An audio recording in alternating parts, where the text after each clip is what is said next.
Does the Devil Wears Prada body shame? That's all.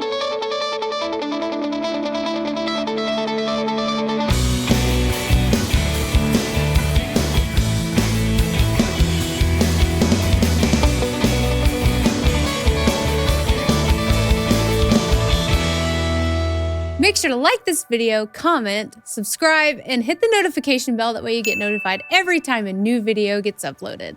The Devil Wears Prada is a film adaptation of the novel of the same name from 2006, starring Anne Hathaway, Meryl Streep, Emily Blunt, and Stanley Tucci. While the film could be considered a chick flick, there are plenty of men that will readily admit that the movie is actually good. Good story, great scripting, great cast, all the ingredients that make a great film. The film had a $41 million budget and grossed over $326 million worldwide at the box office, making it the 12th highest grossing film in 2006. The Rotten Tomatoes critic score is a 75%, and the audience score is a 76%. The story follows Andrea Sachs, Andy, a recent college graduate and aspiring journalist who is hired as a junior assistant to cutthroat Miranda Priestley, the editor-in-chief of Runway magazine, despite her lack of knowledge and experience in the fashion industry.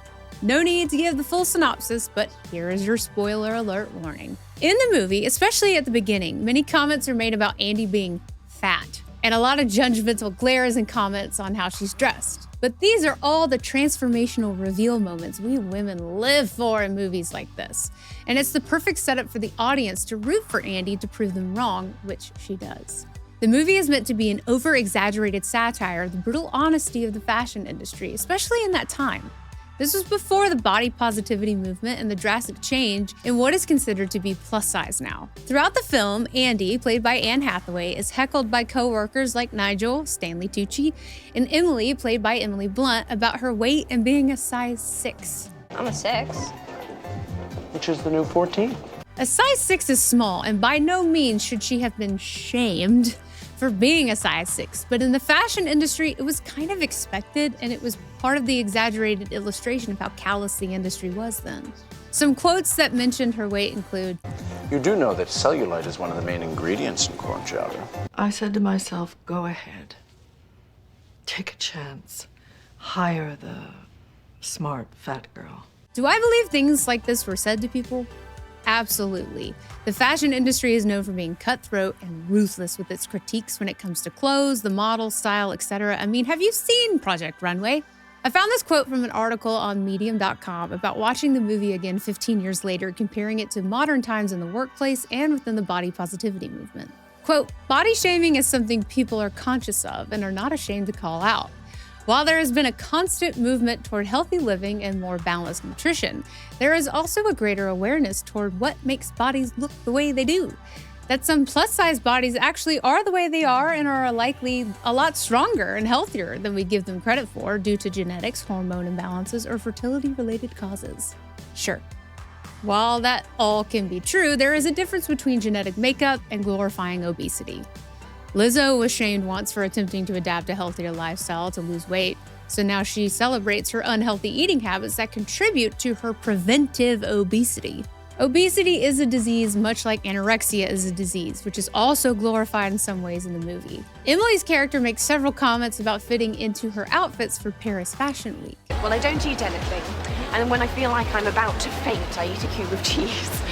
Well, it's definitely working. I know, I'm just one stomach flu away from my goal weight. Just like a doctor would address anorexia nervosa for health reasons, a doctor should and would address obesity for health reasons, but part of this movement is to shame doctors. Yes, doctors, when they have obese patients step on the scale or make suggestions to better their health. It's like watching a live-action oxymoron. Shame the doctor for wanting you to live a better, longer, healthier, and happier life is just saying that you know you have a health-related problem. I reached out to a friend of mine who is a personal trainer and health coach, Nikki LaRock, to ask what she thought about this, and here is some of what she said. 8 out of 10 Americans do not meet basic physical activity guidelines, teens and adults. Nowhere close to optimal activity guidelines. We are talking basic. You should be moving your body relatively this much type of guidelines. This is the first time in human history where death from chronic lifestyle-influenced illness outpaces deaths from infectious illnesses. The fact that we could look at a movie like The Devil Wears Prada, where yes, there were probably some unhealthy attitudes around eating, but thinking that those unhealthy attitudes could outweigh the unhealthy attitudes of the 8 out of 10 Americans is so silly. She then went on to say, don't beat yourself up all the time, but taking responsibility for ourselves is important. Being obese is not healthy. Hard stop. And the amount of people who claim that they are obese because of some medical condition is overblown. Energy balance, calories in, calories out, is a universal law. Everything runs on energy. These are the laws of thermodynamics. So for people to claim that calories in and calories out does not work for them is a literal fallacy to the laws of the universe. The same can be said for those on the opposite end of the spectrum that have a problem with just getting the calories in. I know bodies come in all shapes and sizes, and there is no such thing as one size fits all, but there is always opportunity for someone to create a healthier lifestyle for themselves. And rather than shaming, let's encourage and motivate. But also, stop being so damn sensitive, because again, that just screams you know you have a problem and you either have a fear of failure or you don't want to do anything about it. If it's fear, listen, we all got to start somewhere. Find yourself a good support system for accountability, because taking that first step is the hardest part. It's absurd that the absurdity in the comedic parts of this movie, like calling Anne Hathaway fat, or that an extremely petite girl would confine herself to a block of cheese when she feels like she's going to faint to become even smaller, would have it canceled today because of the body positivity movement. But take a second.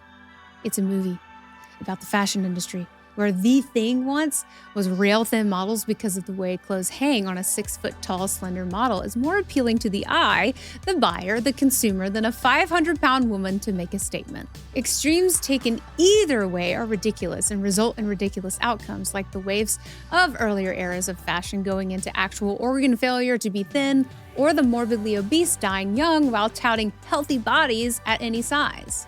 Extremes are part of the broader cultural problem across the board right now, and this is a facet of that. The side that would disagree knows this deep down, but the virtue signaling that comes with the job application and newly written dictionary for inclusivity, they feel compelled to tell you how terrible of a person you are because you'd prefer to see something more visually appealing, and you might have basic knowledge when it comes to living healthy. What are your thoughts on this?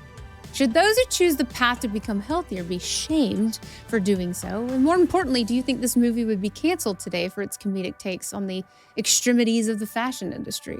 Join us Thursday night for a live stream with my friend Nikki to further discuss her expertise in fitness and health at 8 p.m. Central. I will see you on the next one. Thanks for being here.